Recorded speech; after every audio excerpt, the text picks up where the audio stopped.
Welcome to Soccer Morning on World Soccer Talk. Here's your host, Jason Davis. Good morning, everybody. Happy Monday. Welcome into the big show. We are live, getting your week underway. Second week of April 2015. Things are going off all across the world in the soccer world specifically. That's why we're here. We talk about soccer. Big show again for you today. Kyle McCarthy from Fox Soccer will join us to talk about the MLS weekend. Lots of quality soccer, or at least entertaining soccer. Not all of it was quality. I'm not going to say that MLS was suddenly a great league this weekend, but it was certainly better than last week. Had all of those internationals returning to their teams, rosters filled back out, some players returning from injury. It was a good day. A good weekend, rather. Couple of days. Good couple of days. I'm also seeing this morning, I didn't even put this in the headlines, so I'm going to mention it here. Zlatan Ibrahimovic has applied for a U.S. visa. Oh, my goodness gracious. What is happening? Pablo has hit me up on Twitter saying, hey, your dream is about maybe going to come true. Zlatan to MLS. I would love to have Zlatan Ibrahimovic in MLS. But I'd rather it be like in 2 years rather than, say, in 4 years or 3 years. Zlatan is what, 33 years old? 34 this year? Better happen soon. Otherwise, we're talking about just a little too old for... I mean, I'm not saying he can't be a great player in this league. And he would bring some intrigue. Speaking of intrigue, we got a little bit of that in MLS, which I'm excited about. I'm excited to talk about. Can we spend 20 minutes with Kyle McCarthy on Tissue Gate? Can we do that? Is that possible? If you missed Tissue Gate, just a little fun between Oscar Breja and Caleb Porter out in Portland. We'll get to that. Not just MLS, but let's do the headlines ahead of Kyle McCarthy. After Kyle McCarthy, by the way, plenty of time for phone calls. We had planned to introduce a new phone screening system today. Turns out the technology is not quite ready, so it's going to happen probably tomorrow. So you won't get to talk to producer Trevor before you get on the air today. You'll still be talking to me directly. Unscreened phone calls. Fun times ahead. In headlines, MLS results from the weekend. Cascadia, all three teams getting wins on the weekend. Seattle, Portland, Vancouver. Vancouver beating the LA Galaxy 2-0 up there at BC Place. Goals from Rivero and Kekuta Mane. And they just look good right now. Vancouver, top of the Western Conference. The Portland Timbers with a big win over FC Dallas. Yes, FC Dallas was missing Mauro Diaz. Yes, Blas Perez only played the second half. But a good win for Caleb Porter's team. And in the aftermath of that game, again, Caleb Porter, Oscar Breja coming together for the customary post-game handshake that coaches do, managers do. It's just, you go shake the hand of the guy you just played. Whether you beat him or not, it's a matter of respect. Apparently, Oscar Breja was not too enthralled with Caleb Porter's machinations on the sideline and decided to attempt to hand Caleb Porter a used tissue. Now, I don't know that Oscar was like rocking a cold or was taking Mucinex or anything like that. I don't know if it was on that level. But just the idea of a used tissue. If you haven't seen this video, Caleb Porter goes ahead and grabs it and tosses it aside. He actually knows it's coming. He can see, you watch the video, it's on, the camera's on Caleb Porter as he sort of strolls towards Breja on the sideline. He can see it coming and starts to laugh a little bit. Yeah, okay, buddy. Score, and then he gives him a little scoreboard, tosses away the tissue. And I love this about Caleb Porter. I don't know that I'd like the guy personally. Maybe be fun to have a beer with, talk soccer. But I think he riles people up. I don't think that people like Caleb Porter. I think he's a little brash. He gets under people's skin. I love that about him. We need more of that in MLS. We got Bruce Arena down in LA doing his blunt thing. Everybody sort of has become accustomed to Bruce. Caleb Porter brings a wrinkle. And if Oscar Breja wants to play the villain in the situation, I don't know. Who do you identify as the villain? Oscar Breja for his tissue attempt. Caleb Porter for the way he rubs people the wrong way. I don't know. There's not a lot of interesting characters. You get guys who yelling on the sideline. Peter Vermees never shuts up. Ben Olsen is quite the yeller. Around the league, some other coaches who are of interest, but only so much. We need more characters in this league. I mentioned Vancouver and Portland. Seattle also with a win over Houston. Obafemi Martins. My goodness gracious. Fantastic goal from the Nigerian. We have Chicago beating TFC 3-2 at Toyota Park. Chicago can't play defense. Toronto FC can't play defense, and it made for an interesting game. Jovinko was good, but obviously Sean Maloney stepped up for Chicago. You had the goal from Jovan Jones, just was a fantastic little play. Maloney with the back heel, Jones with a great shot to beat Joe Bendik. Not a good thing for Toronto, clearly. You want to go down and beat, which is what everybody suspects is one of the worst teams in the league. At the same time, Chicago is getting better. You can see it. Chicago is improving week to week. If you're not going to start well, if you're not going to come firing out of the gates, no pun intended, you at least want to improve week to week, and that's certainly the case in Chicago. You had RSL holding off San Jose with Javier Morales, a fantastic goal. Hits the wall with a free kick, and then she goes, go ahead. I'll just go ahead and put the volley in. I'll just take that rebound and hit that volley right in the back of the net for RSL to win at Avaya Stadium. And you had last night's game, Sporting Kansas City overcoming a goal deficit to beat Philadelphia with 2 goals in added time. And the Union, I know we got some Philly listeners out there. You might want to get your phones ready. Rick, I'm talking to you. You guys want to jump in and talk about the state of the Philadelphia Union? We can certainly do that. Aristigueta, however you say his name, good. Maurice Adu, pretty good at center back. Beyond that, what do you got working for you, Philadelphia? In the English Premier League, fantastic goals from Rooney, Charlie Adam, Jermaine Defoe. It was a great weekend for goals in England. Arsenal throttling Liverpool 4-1. Arsenal on the rise, Liverpool taking a dive. This is the narrative that's happening right now. We'll see if it holds out for the remainder of the season. Not much time left. Chelsea maintains their gap at the top of the table by beating Stoke 2-1. Had some other interesting results around the league as well. Burnley and Tottenham. Tottenham held off by Burnley for a goalless draw. Sunderland beating Newcastle. The Tideware Derby.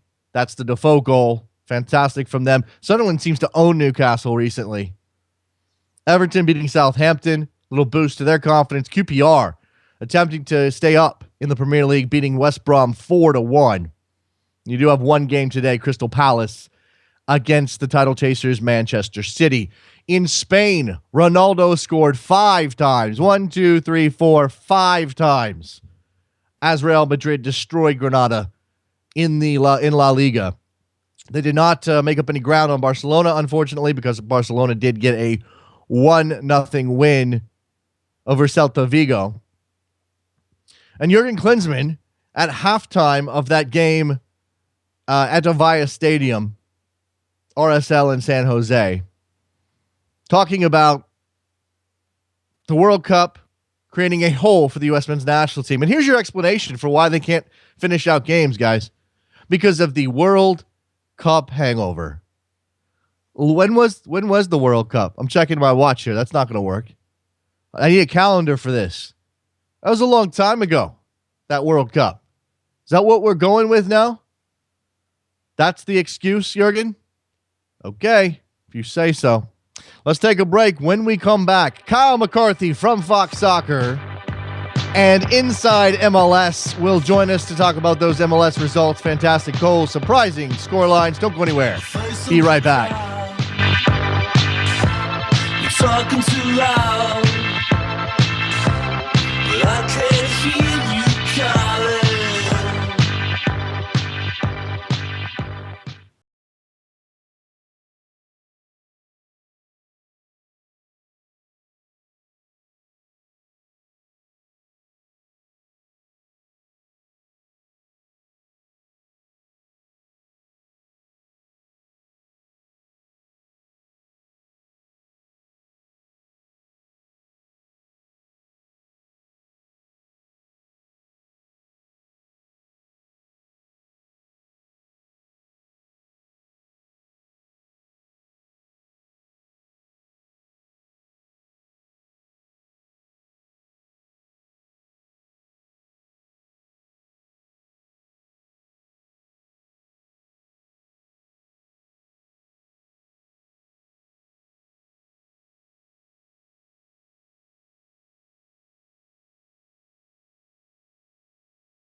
Welcome back to Soccer Morning on World Soccer Talk with Jason Davis. Here we are back on Soccer Morning, joined now on the telephone by Kyle McCarthy from Fox Soccer, inside MLS over there at foxsoccer.com. Kyle J. McCarthy on Twitter. Kyle, how are you? I'm doing very well, thanks. How are you? Hey, we had a bit of an uptick in the level of play and the entertainment value of MLS this weekend, so I think that's a positive we can all point to. I would say so. I mean, it managed to get me out of that lamb-induced stupor from yesterday, all that excitement last night, so I'd say it's a win. Absolutely. Certainly an interesting way to cap off your night with Sporting Kansas City and Philadelphia with that comeback. We'll get to that game. I want to start up in the Pacific Northwest, all three of the teams out there getting wins. Seattle 1-0 over Houston, Portland with a 3-1 win over FC Dallas, and then the Vancouver Whitecaps 2-0 over the LA Galaxy. I'm going to start with the Whitecaps, top of the Western Conference, an incredibly fun team to watch. We obviously know about Cucuta Mane. They have Rivero up there at the top. They have Pedro Morales in the midfield. Give me a sense of where you think Vancouver is in their evolution under Carl Robinson. They're in a great spot right now because they're coming off one of the best collective performances of the season to date against the Galaxy. They were very, very good on Saturday night, and it showed in the way the Galaxy struggled for 90 minutes at BC Place. And right now, the Whitecaps have a good sense of who they are and what they're able to do. And when they get out on the break, they are really, really dangerous. And are they the finished product yet? Maybe not. But you can tell the difference in that side with Octavio Rivero leading the line up front. More of those moves end in goals, and that's a great thing for Vancouver right now. Yeah, absolutely. Now, I think it's a bit of a theme. I'm going to focus on the Whitecaps still, but I think it's a bit of a theme. We've got a lot of teams in this league, or at least a handful at the top end of the quality scale, who are good on the break, who are good at running, who want to run. I mean, they're that thoroughbred that's in the gate at the Kentucky Derby that's just itching to get out on the track. Is that just a circumstantial thing for you, Kyle? Is that a matter of the way teams are building? Is that we can talk about stylistic elements going across a league the way that we talk about La Liga being technical, et cetera, et cetera. Is that just the way MLS is evolving? It's partly MLS.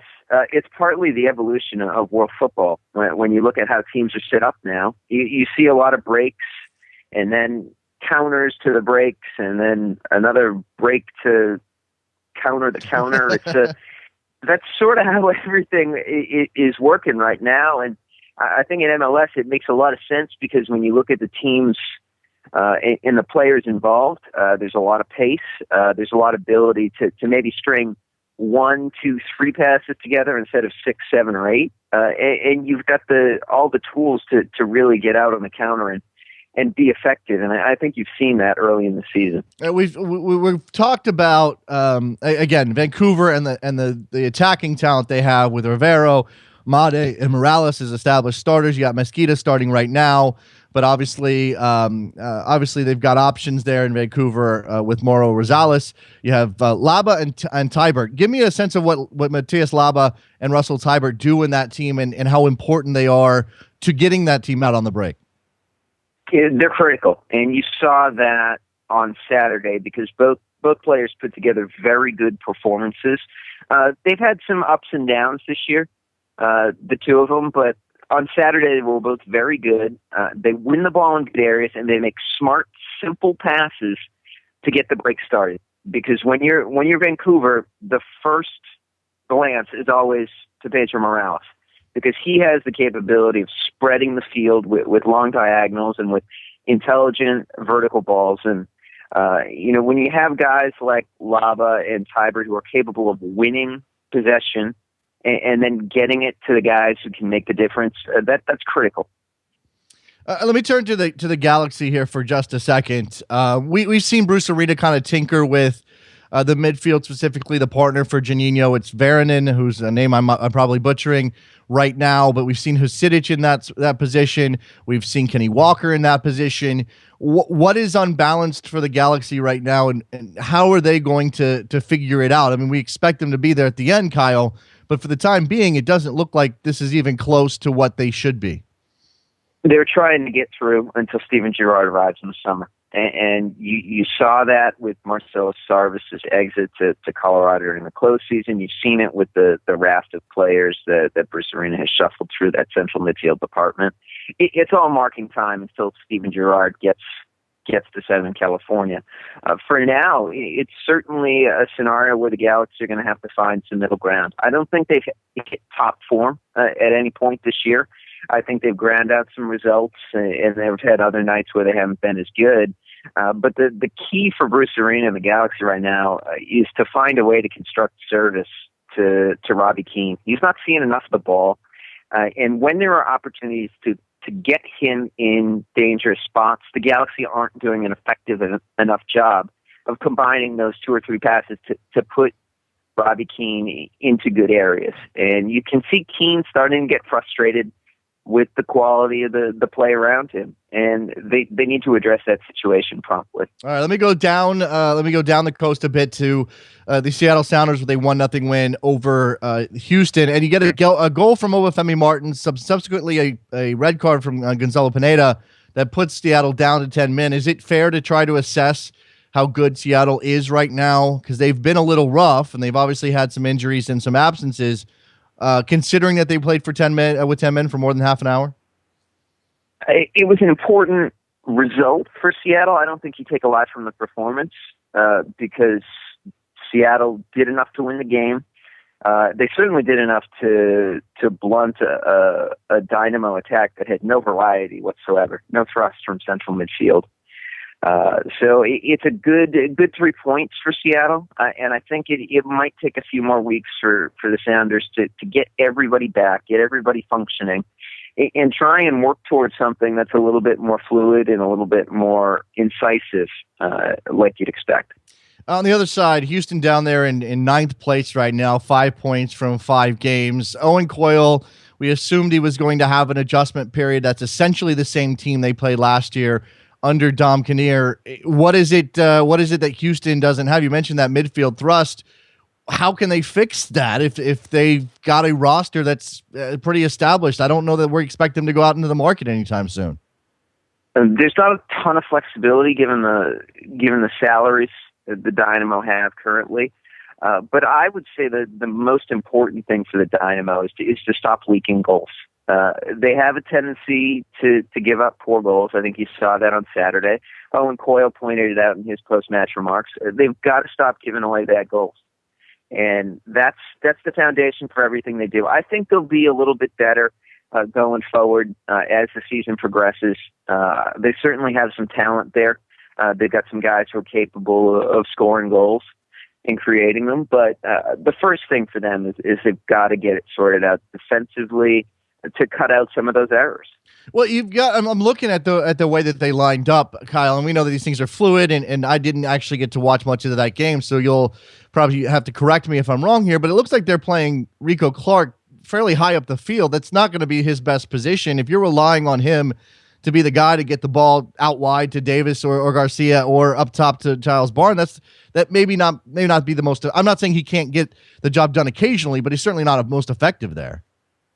Well, it's not what the Dynamo do. They're not looking to create through the middle of the field. They're looking to get the ball wide, get it down, and can get crosses into the box. And that's all well and good, but when you look at the final half hour on Saturday night, they put the ball wide all the time, and then they try to get into the box, and you've got, 8, 9 Seattle players inside the penalty area to head those balls away. It's sort of a futile exercise. So for the Dynamo, it's going to be key to find a little bit more variety in the approach play moving forward. I mean, that's interesting to consider that going up a man when they're already down a goal is actually probably not the best situation for the Dynamo, because it just means the Sounders are going to pack it in a little bit more to try to protect that goal lead, and they're not built to break that down.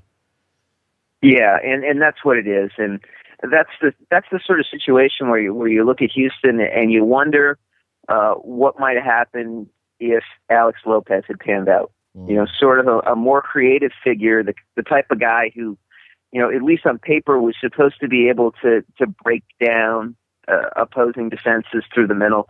And he's a DNP CD. watching from the substitutes bench while Will Bruin and Lionel Miranda come onto the field. So I think that is a scenario where the Dynamo just simply didn't have enough options to really break down the Sounders. All right, let's go to Portland, where the Timbers beat FC Dallas 3-1.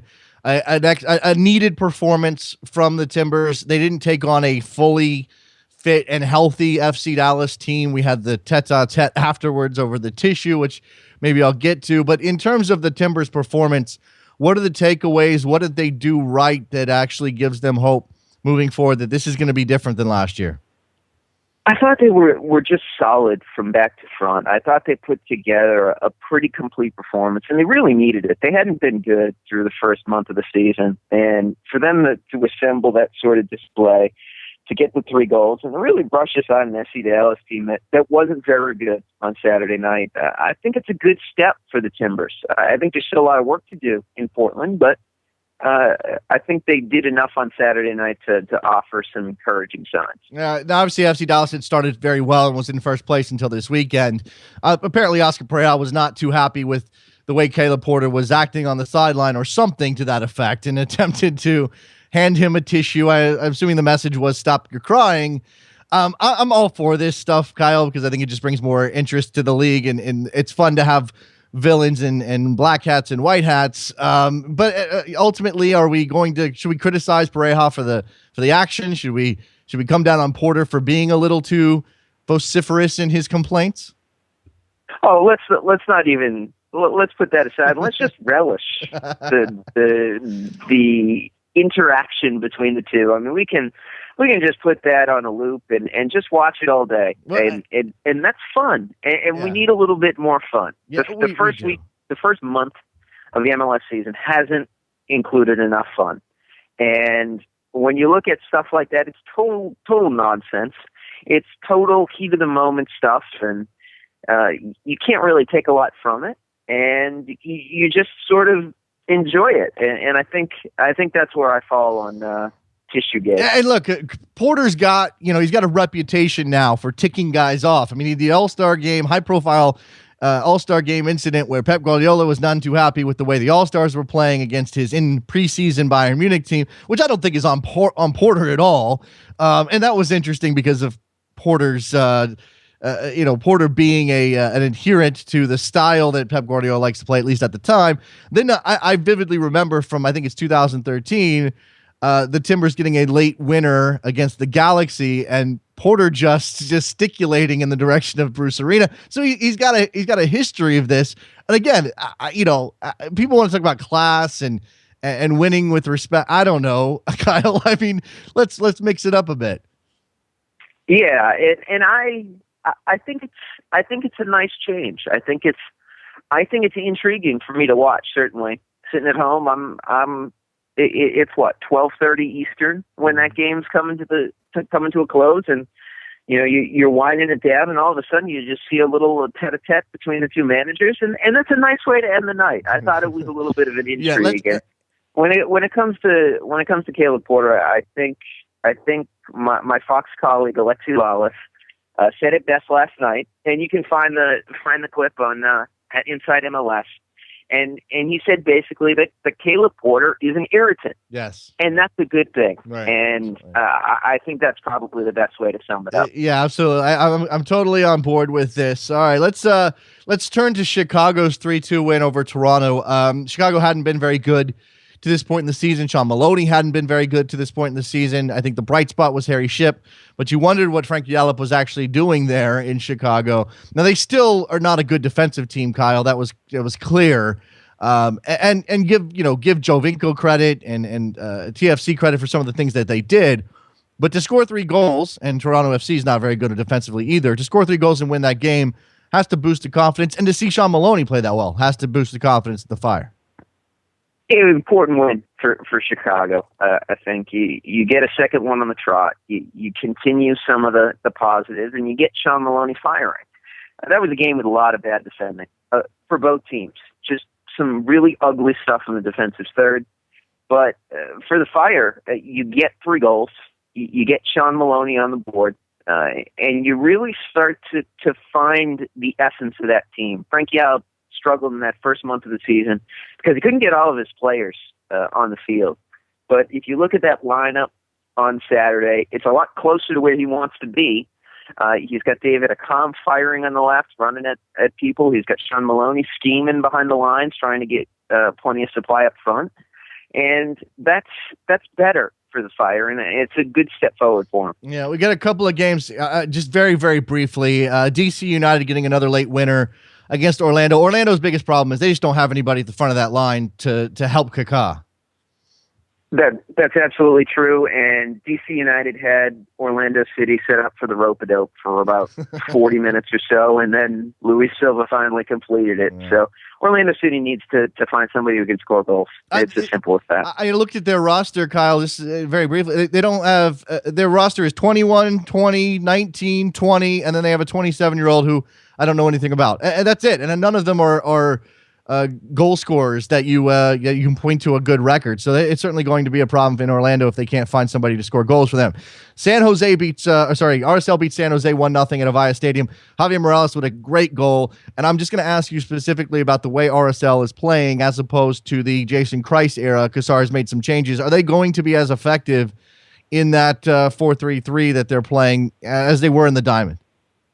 The jury's still out, but that was a better display against San Jose yesterday. I thought they deserved the points, and Javier Morales obviously scored a good goal. So encouraging display for RSL going forward. New England 2-0 over Colorado. Juan Agudelo with a fantastic goal. Colorado's just bad. They haven't won a game in 18 matches going back to last year. New England had to have that win. Yeah, I have as many MLS goals in the past 6 months as the Colorado Rapids do. So that's not really a great sign at the moment. I actually thought the Rapids were okay for some stretches on Saturday, but the Revs had them sized up from the outset. They were just waiting to break on them, and that first goal with Kellen Rowe winning the ball in central midfield and then pinging the diagonal for Juan Agudelo to finish was perhaps the goal of the weekend. Last game of the weekend, Sporting Kansas City's comeback against Philadelphia. I'm going to put that more on Philly than on Sporting Kansas City. We did have the wonderful moment when the first couple of goals came from set pieces, and your colleague Alexi Lawless identified a set piece orgy going on. Just to make it less uncomfortable, I'm going to move past that and just ask you about what do you take away from that game? It was so chaotic. It was obviously dependent on set pieces, and Philadelphia just doesn't have, I don't know, they're missing something there. They're missing the ability to complete passes. When you pass the ball at a 52% clip, which is the second worst performance in a handful of years in MLS, you can't expect to win the game when you pass the ball that poorly. And Philadelphia almost got away with it because Sporting Kansas City was pretty terrible in midfield for much of that game. But if you can't keep the ball at all and you're trying to see out the game, it makes it very difficult. And Sporting Kansas City was able to push and push and push, and all of a sudden you break through. So it goes down to the old adage, if you can't keep the ball, you're going to find yourself in a little bit of trouble. It seems like everything is just entrenched in Philadelphia. I mean, they may change coaches pretty regularly, Kyle, but in terms of Nick Sakiewicz's leadership and sort of where that team is in the hierarchy of MLS, and I've called them, they act like a lower middle class team. I don't see anything changing in the near future. Doesn't look like it, does it? There's not a big DP on the horizon. There's not a broad change in the spending philosophy of the club. And there's still the same guy up top. So I don't see a lot of room for encouragement for the Union. But I do think it's going to probably get better than conceding twice in stoppage time to lose a heartbreaker. You certainly hope so. Kyle McCarthy from Fox Soccer Inside MLS. Make sure you're reading that blog and checking out Kyle's tweets at Kyle J. McCarthy. Kyle, I know you got to run. I appreciate the time. Hey, thanks for having me. And there goes Kyle McCarthy. We did it. We got through all the games. I don't know how we did that, but it happened. When we come back, we'll take your phone calls on a Monday Soccer Morning, brought to you by WorldSoccerTalk.com. Be right back.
Welcome back to Soccer Morning on World Soccer Talk with Jason Davis. Here we go, back on Soccer Morning.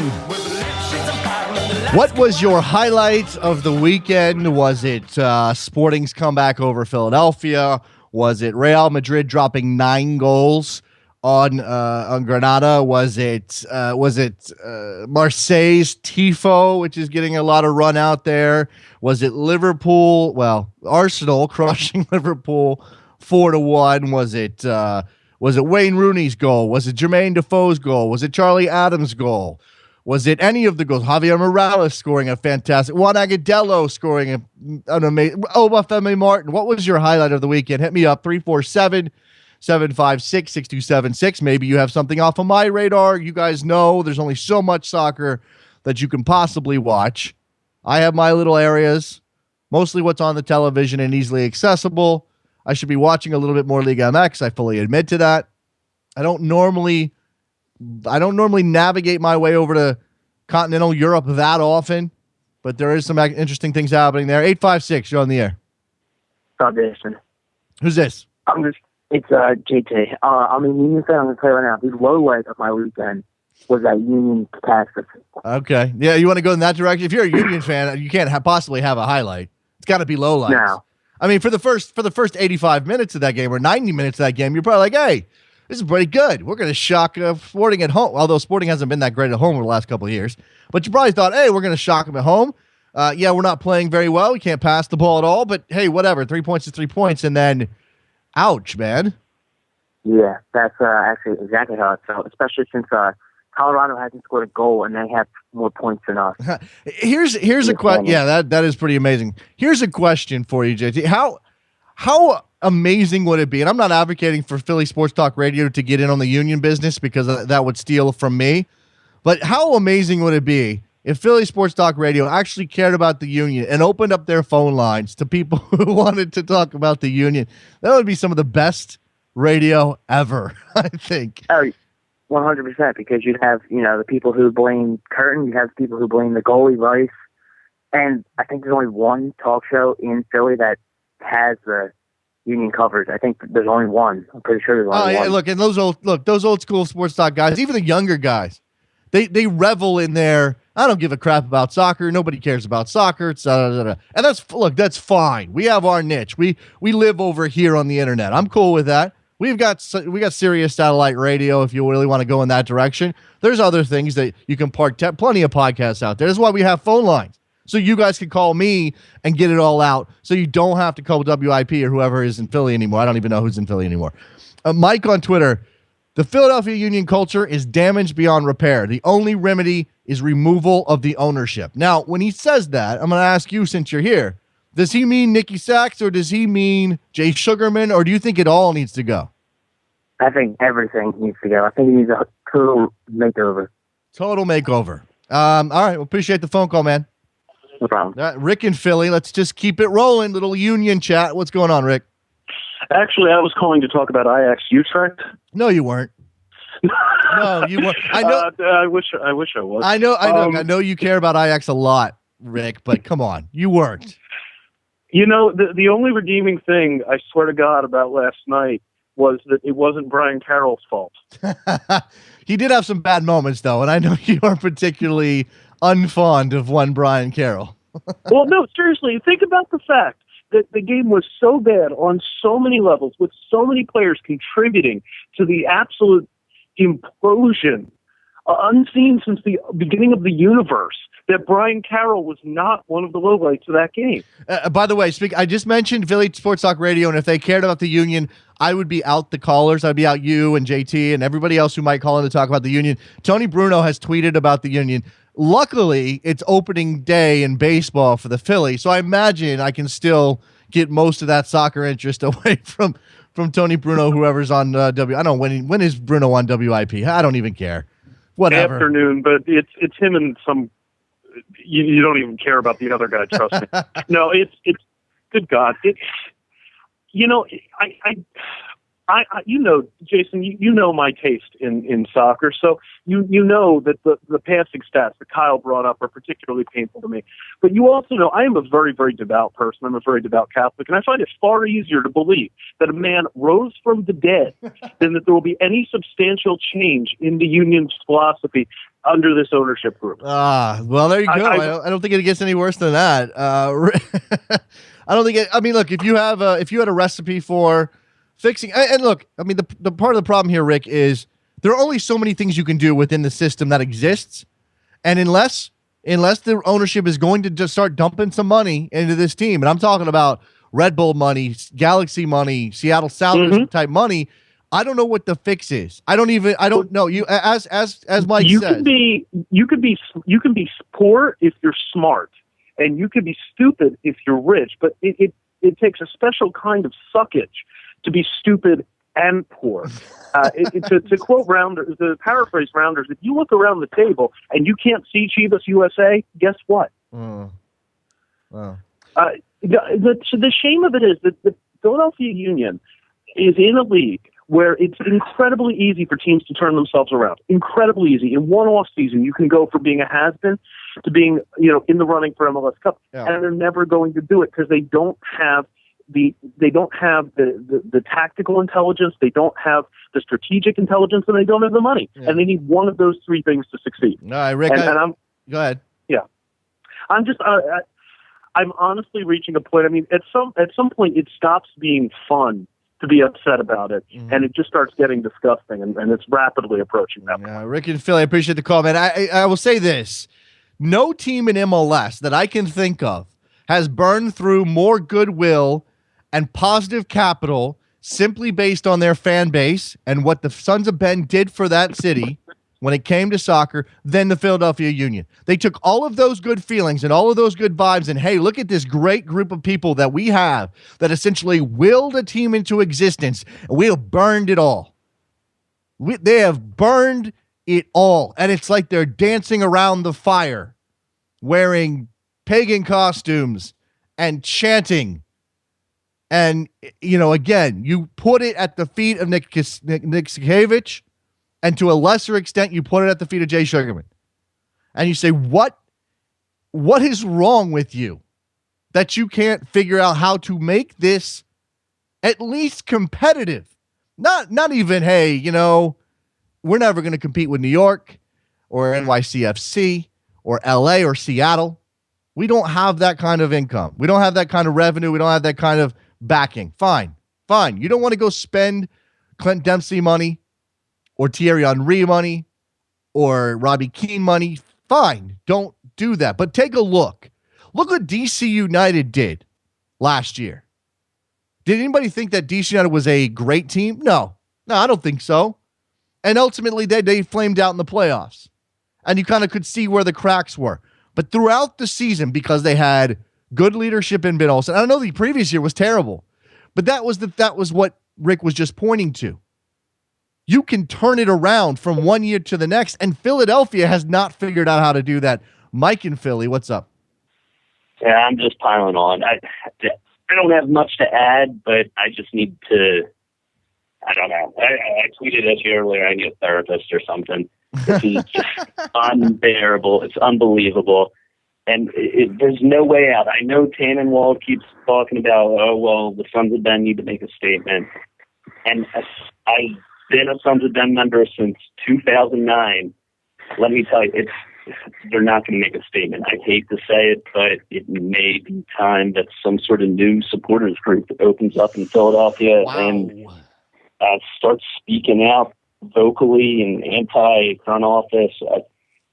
And props to the Sons of Ben for, hey, if you want to be nothing but positive for the players' sake, do it. But there needs to be some sort of outlet for the fans to really show the front office that this is unacceptable. I don't care if Sack is,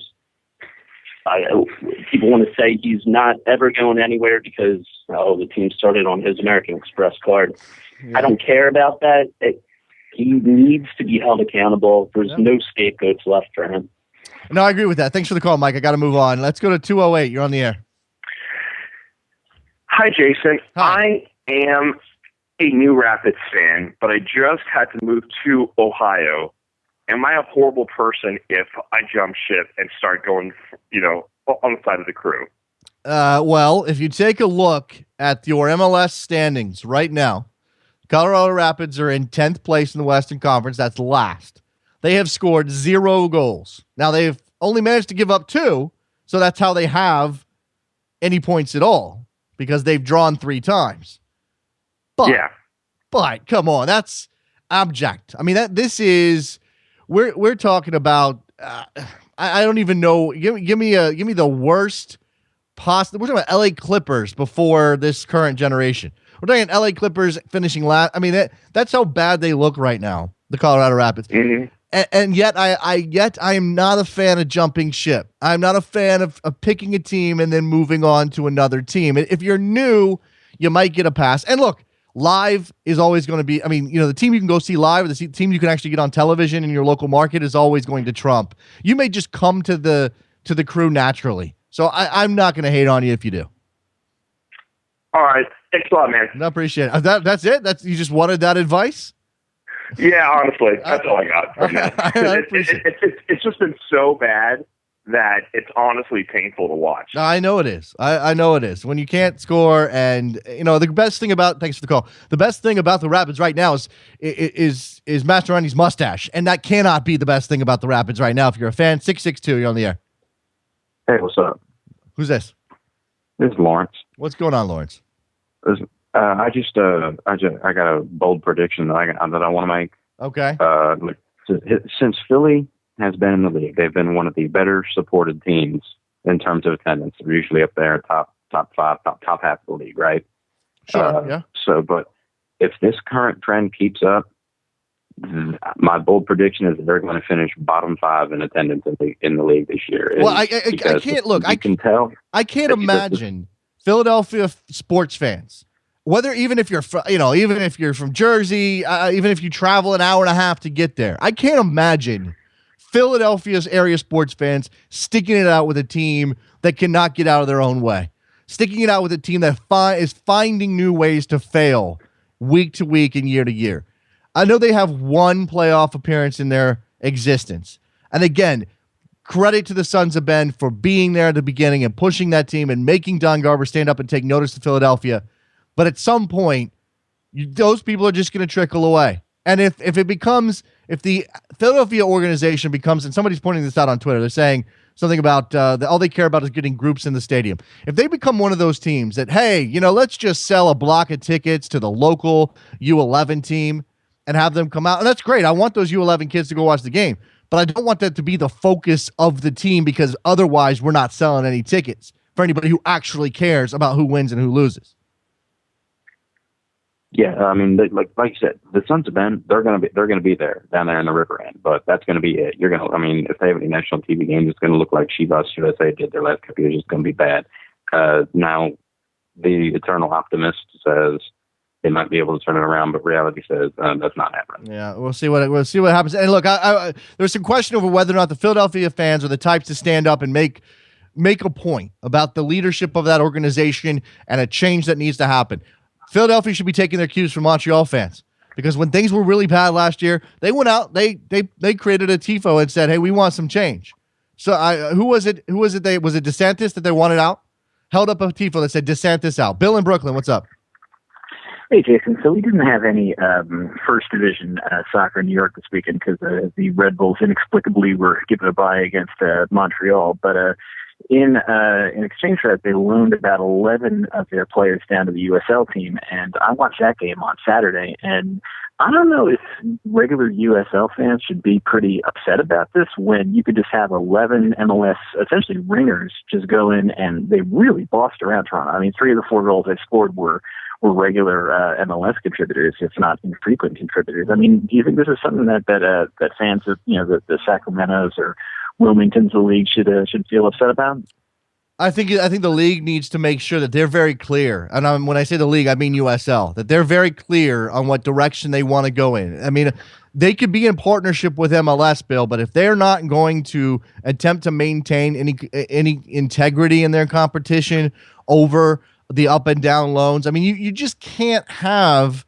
I didn't know that this happened, but you just can't have that situation. If you want to, if your USL team is going to be your USL team for most of the year, and yeah, you might be able to bring a guy up if you have an injury at the senior level, maybe send a guy down if he's on a rehab stint. I mean, it's happened. LA did that last year with Robbie Rogers, and they obviously moved Villarreal back up to the senior team this year. But you can't if it's wholesale. If it's that is going to cause it should cause a problem for the Sacramentos of the world, for for those USL teams that are in this, that this is our team. We may have 4 loanees from MLS, but that's it. They should be upset about that. I would think that that's the right way to feel, considering if you're going, especially if you're going to say we're going to go over second division status. Well, yeah, but you can't just be a second division with a glorified minor league system. You can't do that. Yeah, I mean, it definitely was fun to watch, but I could see where a lot of people would be upset about that. But anyway, it's fun to have Manhattan's only team, as the USL team, will be up there in northern Manhattan later in the summer. So there you go. Fun to have. Appreciate the phone call, Bill. Mm-hmm. Thanks a lot. There you go. Speaking of New York, the New York Cosmos with their first win of the year down in Fort Lauderdale against the Strikers. Other NASL results, we'll just review those quickly. Jacksonville debut defeated FC Edmonton 3-1 at home there in Florida. San Antonio lost to Tampa Bay 3-1. So the Rowdies taking down the defending champs. Atlanta 1-1 with Indy 11, and Carolina beating Ottawa 3-1. If you have any thoughts on the NASL action, because I'll be honest with you, I didn't get a chance to partake of any this weekend, feel free to hit me up at 347-756-6276. Maybe that'll get Tim off my back a bit on Twitter. Yes, Tim, I mentioned the NASL. It's a quality league on the up. Bill Peterson is a fascinating individual. I don't know what direction they're going to go in ultimately, but for the time being, they've got some talent down there. Obviously, you've got Minnesota United FC making headlines because of the move to MLS, but obviously you also have Miguel Ibarra showing up for the national team out of the NASL. That's good stuff for them, and all deserves mention here. Here's a question. Now, if we're done with the Philadelphia Union stuff, and I'll leave it open. If you have a highlight from the weekend, I don't care where it's from, and you want to call in with it, hit me up at 347-756-6276. But I also want to conduct an impromptu poll on that other thing I mentioned at the top of the show. Zlatan Ibrahimovic. Now, I think that this story is a whole lot of nothing. Swedish newspaper Aftonbladet, no idea how you say that, but that's how it looks, phonetically speaking, has reported that Zlatan Ibrahimovic has applied for a long-term visa for the U.S., fueling speculation he will move to MLS. Paris Saint-Germain striker Ibrahimovic, 33, reportedly went to the U.S. Embassy in Paris on March 19th to apply for the visa, which the Swede would not require if he was only visiting the country as a tourist. So that's the entire thing is constructed on this idea that because he went for a visa, that means he's coming here for a long stay, which probably means MLS because no one thinks that he's retiring anytime soon. So let's just presume that this premise, which again is a bit of a stretch, is true. That Zlatan Ibrahimovic is going to end up in MLS, whether it's next year or 5 years from now. Actually, I guess that changes the question a bit. If it was next year, we would all take Zlatan in a second. But let's say Zlatan has a longer plan. 3 years from now, he's going to show up in MLS at the age of 36. Do you want him here? Would you be okay with that? I'm not a fan of the retirement league talk. I think that misses some nuance. But I know and I understand that when players like Gerrard and Lampard and Zlatan, if he ever showed up, when they get here at 35, it gives the league the look of a retirement league.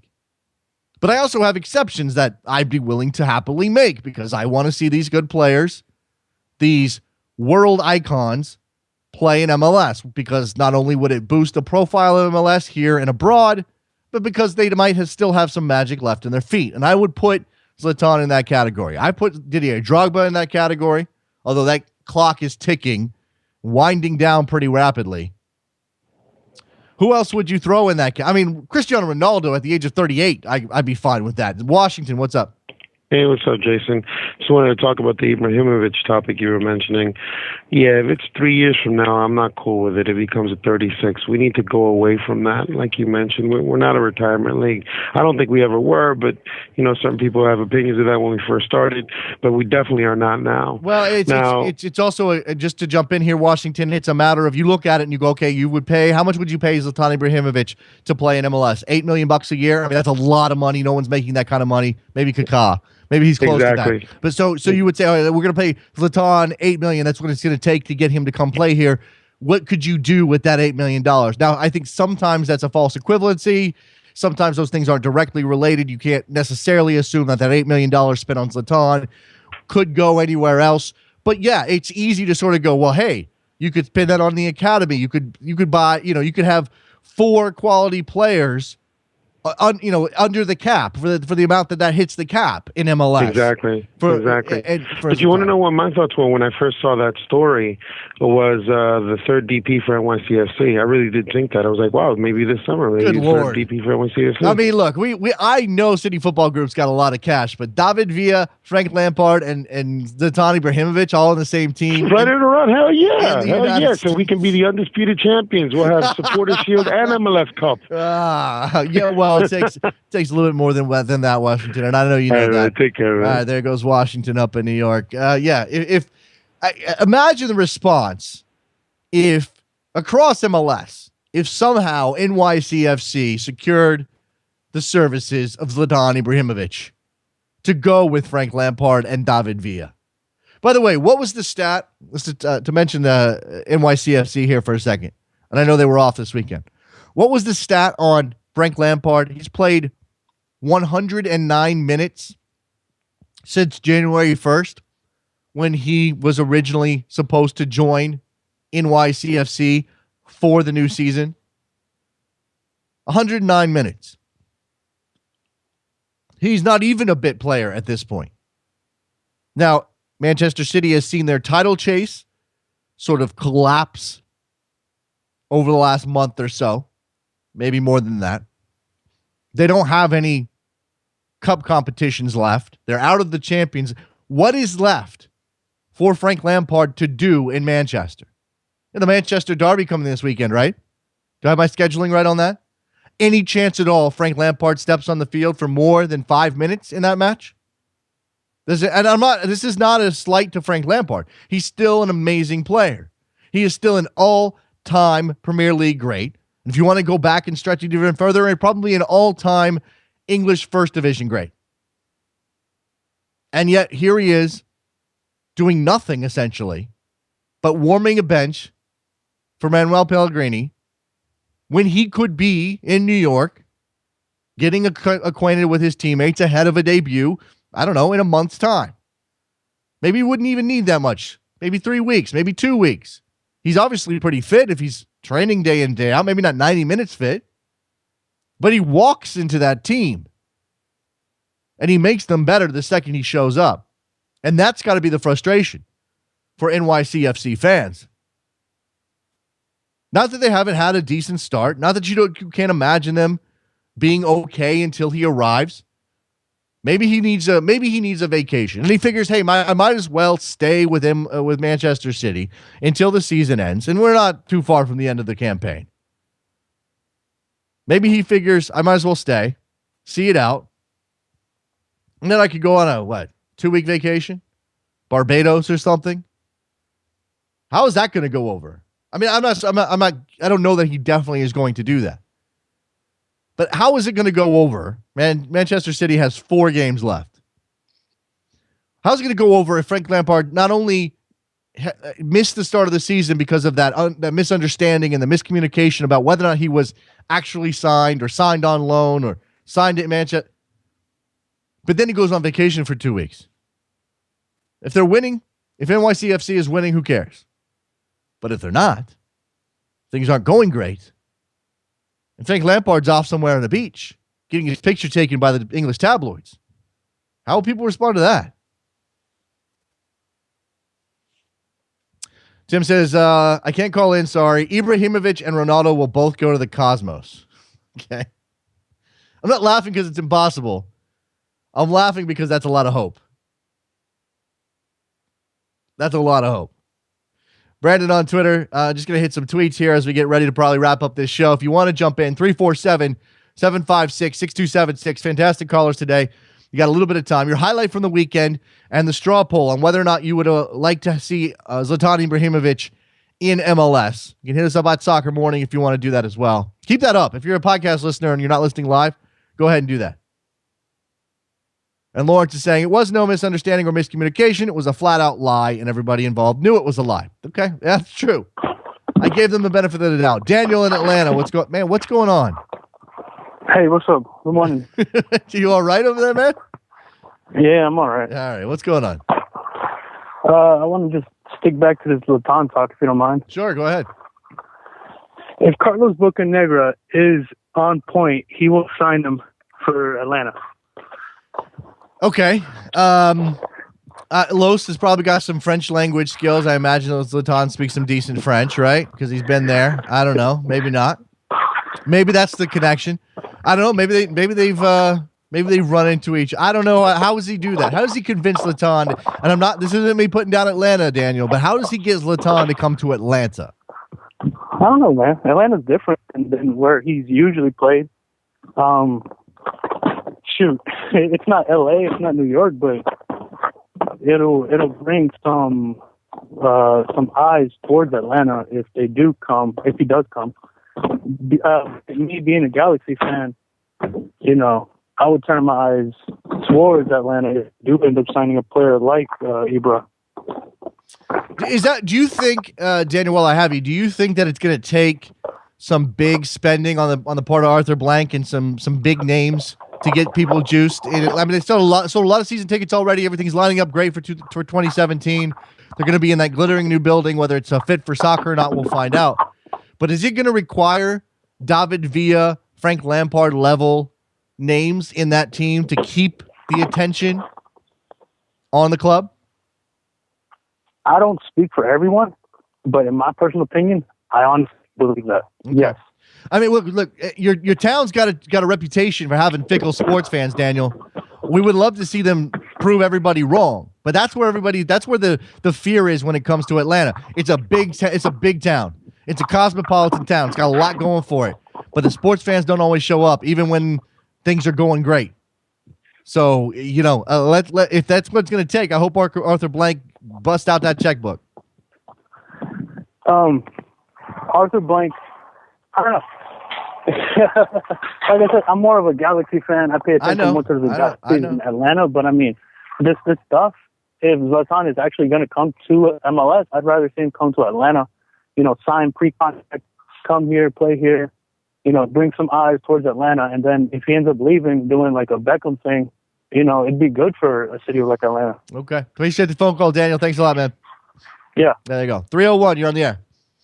Hey, thanks for taking my call. Highlight of the weekend was that Rooney goal. Yeah, it's good. That touch and finish, unbelievable. I'm still I watched that goal several times, and I'm still not quite sure how he managed to corkscrew his body that way, and still get enough on it to hit it to the side netting. It wasn't even. I mean, I don't know if he got side netting, but he certainly didn't hit it straight on, and that was the skill involved. And Wayne Rooney has been a frustrating player over much of his career. He's been one of the best players in England. There's been no doubt about that, but he hasn't always lived up to what people thought he should be. But when he finds those moments, he's pretty spectacular. Yeah, no doubt. And with Flatten, I'm all in for it. DC United, open a stadium, get them same season. That would be perfect. That would be interesting. Zlatan Ibrahimovic running around DC. Oh man. I know some people in United Country who would be all in on that. I appreciate the call, man. You got anything else? No, that's it. Thanks. All right. Thanks a lot. With that, it probably is a good time to go ahead and wrap up this edition of Soccer Morning. You guys know we go to 11 when we take a lot of calls. We have a full segment like that. Make sure you're following us on Twitter at Soccer Morning. Make sure you go to backheel.com/store to get yourself a Soccer Morning mug. We got t-shirts over at 30fc.com. iTunes ratings and reviews always help out a lot. I'm not sure where we're ranking these days because I really don't tie my self-worth to that stuff, but I think we're doing pretty good. I mean, this is the best soccer program available, right? Is there any doubt about that? Anybody? You don't have to be so quick to say no. All right, that's going to do it for us. Thank you very much to Kyle McCarthy for his insights on MLS today. Make sure you come back tomorrow. We'll be back with a full episode then. And producer Trevor doing work as always. Appreciate his stuff. All right, and tomorrow, debut with a new phone system. So you'll get to talk to producer Trevor for just a couple of seconds. That'd be good. Talk to you then. Bye.